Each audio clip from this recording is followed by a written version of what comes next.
আমার বিয়েতে সাক্ষী হিসাবে দুজন পুরুষ এবং একজন মহিলা ছিলেন। একজন পুরুষ সাক্ষী দেনমোহরের পরিমাণ খেয়াল করেননি, কিন্তু বাকি সব কথা তিনি শুনেছেন।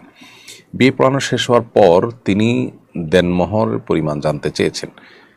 প্রশ্ন হলো, আমার বিয়ে শুদ্ধ হয়েছে কি না।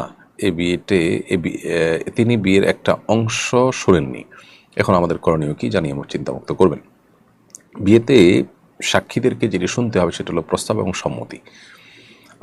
পাত্র এবং পাত্রীপক্ষের প্রস্তাব এবং সম্মতি, এই দুটি জিনিস যদি শুনতে পান সাক্ষীরা, তাহলে সেটাই বিবাহ বিশুদ্ধ হওয়ার জন্য যথেষ্ট। এর পাশাপাশি বিবাহের যে আরও আনুষঙ্গিক আলাপচারিতা আছে, যেমন মহর কত ধার্য হলো, তারপর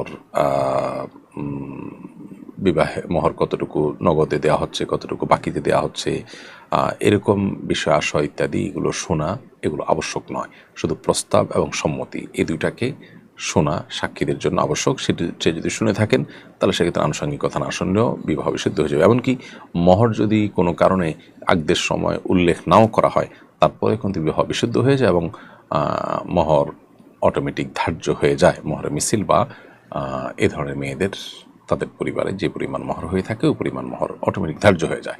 অর্থাৎ বিয়ে বিশুদ্ধ হওয়ার জন্য মহর কত ধার্য করা হয়েছে সেটা নিজ কানে শোনাটা, আগদের অনুষ্ঠানে বসে শোনাটা সাক্ষীর জন্য আবশ্যক নয়।